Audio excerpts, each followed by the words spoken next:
Ik ben lid. Langer van kastje. Expectation.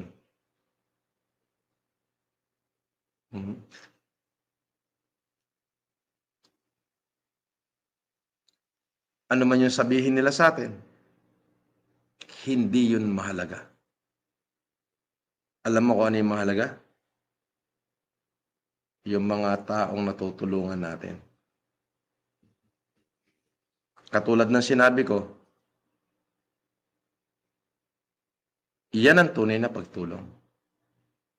Regardless of race, regardless of creed, regardless of religion, regardless of colors. Dito, bata, matanda, may ngipin o wala, pangit, maganda, tomboy, bakla. Okay? Ika nga, girls boy, bakla, tomboy, butiki, baboy. Wala po tayong sinisino. Yun nga lang po, sa sobrang dami ho, ay yung hindi matatawag, ay wag ho kayong magagalit. Sabi ni Gerard, salamat boss. Dahil na itatak mo sa isipan ko na dapat pala tayo ay dapat tumulong sa ganang kaya natin. Nabus mo ang sarili ko na dapat pala ay tutulong tayo. Maraming salamat din. Kasi alam mo pare, ang pagtulong, hindi yung pinag-aaralan pare. Kusa yung nararamdaman. At kapag naramdaman mo na yan, the moment na tumulong ka, may kapayapaan yung puso't isipan mo.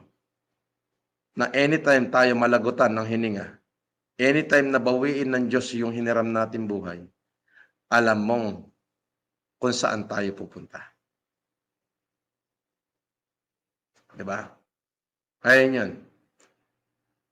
Sabi nila, mayabang daw tayo. Sabi nila, maangas tayo. Pero alam mo ba kung ano yung nangyari doon sa kayabangan natin? Ginagamit ko ang kayamanan at kayabangan ko para mahalin ang kapwa ko. At hindi natin ginagamit ang kapwa natin para mahalin yung kayamanan at kayabangan natin. Iyon ang pagkakaiba natin sa kanila. We use money to love people. And we don't use people to love money, pare. Mabuhay kayo, paring Vincent, paring Gerard. Maraming salamat. Oh, ano na naman to?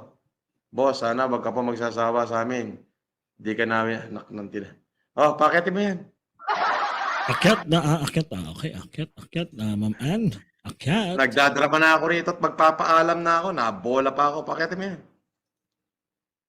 Ayun na, Ma'am Ann. Ma'am Ann Margaret, mana, akyat na po kayo.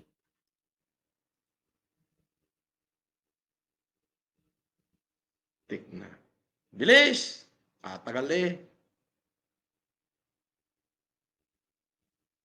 Parang ayaw yata umakyat ah. Pakitin mo yan. Nabola-bola na ako. Oh. Alibata, akyat na.